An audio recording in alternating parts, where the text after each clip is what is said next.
Now, Donald Trump's ready to launch a new phase of his campaign. The Republican frontrunner now ready to spend millions of dollars on campaign ads after depending this entire time on free publicity in the media. He will spend a whole lot of that money in New Hampshire, we're told, where he is still way ahead in the polls with 26%, more than double his closest rivals, and the latest Real Clear Politics average. Listen to this.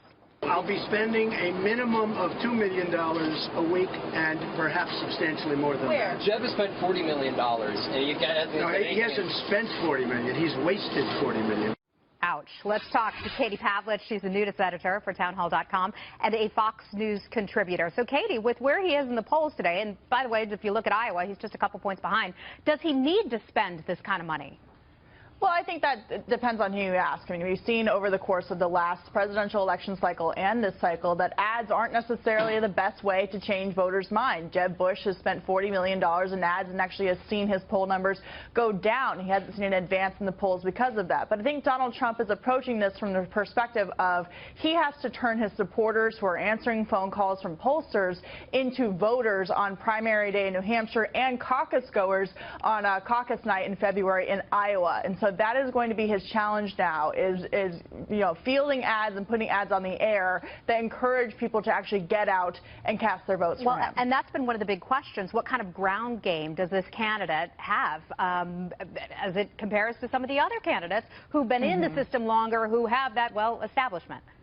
Well, in Iowa in particular, where you have to go to a caucus, is a little different than the primary process in New Hampshire. There has been some serious concern among the Trump campaign as well with how they're going to do up against Ted Cruz, who has had a ground game in Iowa, which is paying off in the polls as he starts to catch Trump in that way. So we'll see if that turns around and what kind of ads they're going to run. I envision they'll probably run some ads about telling people how to become a caucus goer for the first time if they're not used to that process in the state of Iowa. But it's important to keep in mind that, yes, Donald Trump is saying he's going to spend $2 million a week, and that might be a lot in terms of per week, but when you look at the fact that there's only 4.5 weeks left before the Iowa caucus, 5.5 before New Hampshire, well, we're looking around $10 million for Trump throughout the entire cycle, well, when Katie, you have other candidates like Bush spending $40 million. One of the things we don't know yet is if he's going to be spending $2 million per week in all three states, South Carolina, Iowa, and New Hampshire, or if it's going to be in each state. That's a huge difference in terms of the number of ads that you can buy on television. That's true, and the question is, will those ads pay off? And as we've seen with the way that we run elections, the way that people get their information, ads aren't necessarily the best way to move numbers in the campaign. And as we've seen, it's not about numbers for Donald Trump, it's about getting people to the polls. We'll see if those ads make any kind of difference. But it's clear that he's serious and that he wants to compete at every single level against his GOP rivals. Well, if the number of folks turning out at his rallies are any indication, if he can get them out to vote, he's probably going to do pretty well on caucus night and also the primaries. All right, that's correct. Katie, we've got to leave it there. Thank you so much for joining us. Always great to see you. Have a good one. Thank you. Hello, I'm Lauren Green, and you're in the strategy room. Well, the gloves are starting to come off for some of the Republican presidential candidates who have engaged in crossfire over the last week or so. With a little more than 30 days to go until the primaries, is bashing each other a smart move? And joining us with the political analysis, our Fox News contributor and radio host Alan Combs, and former Mitt Romney presidential campaign advisor Robert O'Brien in Los Angeles. Welcome to you both. Hi, Lauren. Good to be here. Robert, let me start with you. So Florida Senator Marco Rubio is taking heat from both former mentor Jeb Bush and New Jersey Governor Chris Christie over his poor attendance record in the Senate. And this is just one example of the fighting that's going on between the Republicans. What do you think of this?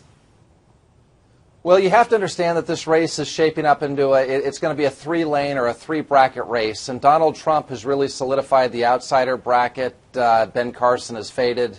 Ted Cruz owns the conservative bracket. And so the establishment candidates, the former governors, Bush, Christie, Kasich, and then Senator Rubio, are in a dogfight to see which one of them can emerge as the establishment candidate to challenge Cruz and Trump. So there is a real dogfight going on in that establishment lane. I mean, Alan, is this something the Democrats just love to see? It's like, oh, boy, finally they're going to get to it. Well, I don't speak for Democrats, but I think they'd love to see Donald Trump or Ted Cruz as the nominee. I think they would salivate at that opportunity. There are almost two lanes in the Republican Party. There's the establishment lane, the anti-establishment lane. They're all going after Rubio now because I think the establishment thinks he has the best chance and that Cruz and Trump will likely fade because they don't have a real chance of getting. They can't win a general election. Is this part of the strategy, though, Robert? Because if you're going to get to the ideas of policy, this is the things that many of the established GOP candidates felt that this would really take Trump out of the running. He's not quite yet, and so perhaps is this part of why they're trying to rip each other apart on the way leading into the Iowa caucuses and the New Hampshire primary? Well, look, usually the bar fight is on the conservative side, where you have an established candidate, a Mitt Romney, a Bob Dole, a John McCain, and then a lot of conservatives fighting to be the person to take them on. In this case, you've got the establishment candidates fighting. What's really interesting right now is that Jeb Bush has started to unleash. You know, he raised $100 million in his Right to Rise PAC. He's got Mike Murphy running it for him, and Mike has gone on TV as political consultant and is really hammering Chris Christie and Marco Rubio and John Kasich with some tough ads. But what's interesting is that Christie and Rubio aren't responding. So I don't know if that's just because they figure at this point that Jeb is out of it and it's no bother. So it's going to, we'll have to see how that plays out. I'd be a little worried if I was Jeb and unleashed those kind of attacks, and everyone just kind of said, okay, and moved on. Okay, but Alan, how far is too far? You've got Jeb Bush going after Marco Rubio in some way. You've also got Trump going after Bill Clinton's indiscretions. Yeah. I think a bad move for Trump because there might be some things in Trump's background that may come out. He's the worst messenger to go after Bill Clinton on infidelity. Yeah. And I think that can only help Democrats. But is there can you go too far? I mean, and what is the sort of red line in the state? I don't know where that line is anymore in this particular race, because you would have thought that Trump had gone too far numerous times up until now. So it seems that goalpost has moved tremendously from where it ever was before. So I don't know what too far means. And Robert, what about the idea this is the time to go after them on policy? I mean, John Podhoretz said, 34 days left to go until the first votes are tabulated in Iowa. It's time for the gloves to come off, but it's also time for them to look at policy, and this will separate us, as we say, the men from the boys.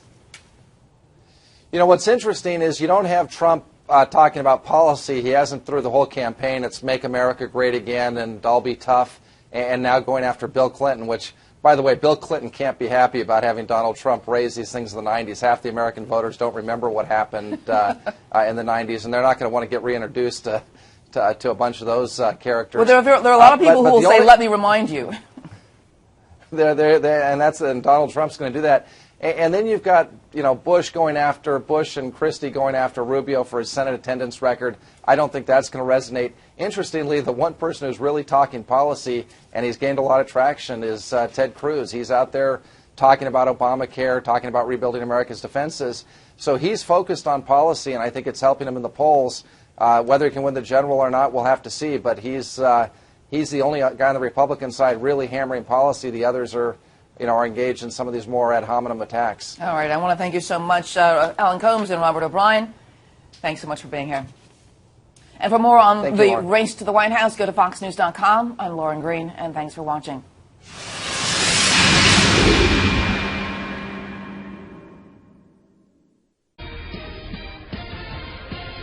These few weeks heading up to the caucuses, this is when people do their homework, and they're going to see. There's an article in the Iowa Republican today he called basically Ted Cruz the Trojan horse of social conservatism. And these are the types of articles that you're going to start to see. People are going to start to say, oh, wait a minute. He says he's these things, but he's not. Well, that was presidential candidate and former Pennsylvania Senator Rick Santorum tearing into Senator Ted Cruz for what he says not being strong enough as a social conservative. Well, the senator is asking voters to take a look at him as a leader to push back on issues such as abortion, gay marriage, and those new drug laws like marijuana.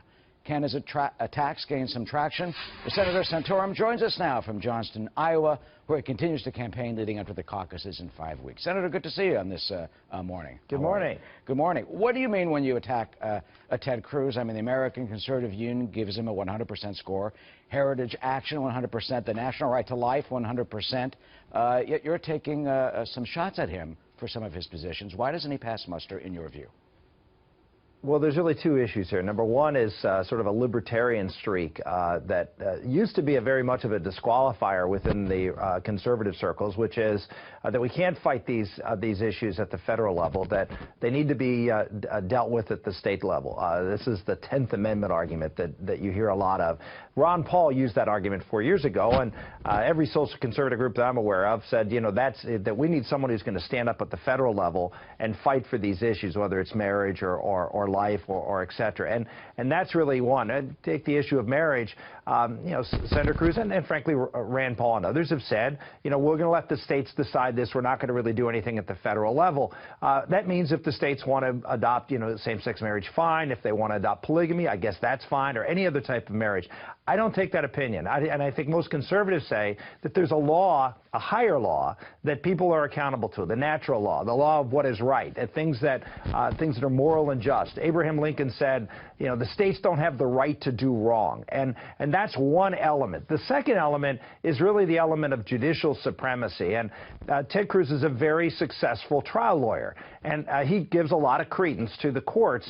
And I think a lot of conservatives are very frustrated with the judicial activism we see at the court and are looking for someone as a president to stand up when the court violates the Constitution, to stand up to the court and say, no, you can't do that, and it's incumbent upon the president to act. Again, that's another difference between where I think most conservatives are and the approach that he's taken on these issues. What are some of these issues, as you mentioned? Look at you know, drug laws, Colorado, that sort of thing. It is up to the states.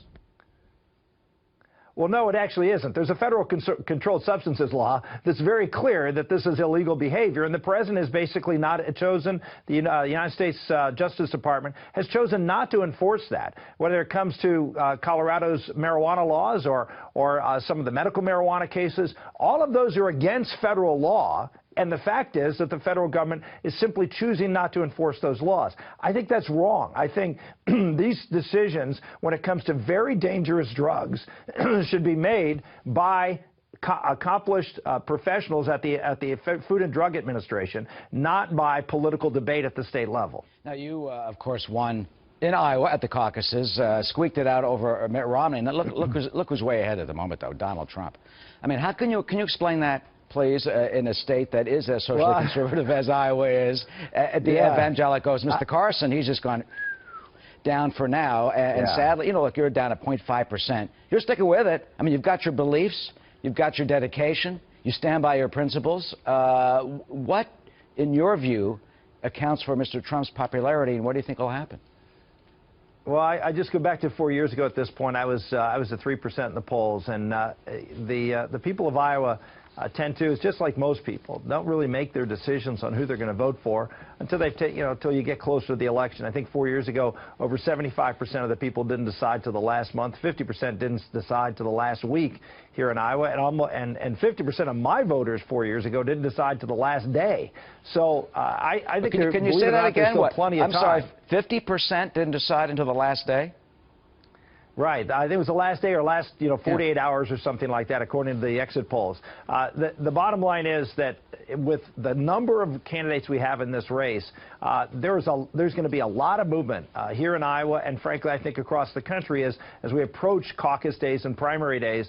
People are going to start to get serious, start evaluating the candidates. What I know about the folks here in Iowa, they're very issue-driven, and there are a lot of issues that, well, frankly, haven't been brought to the table yet, but will be. And I mentioned some of the articles that are now starting to pop up about not just Senator Cruz, but about Donald Trump and about other candidates and their positions. And I think once people get a chance to see how people stand up on the issues, what their track record is, what their proposals are going forward, I think you're going to see this race shift a lot. All right. Well, you got 5 weeks. We'll see what happens, Senator. Thank you. It was good to see you. Thank you for joining us from Iowa. Thank you.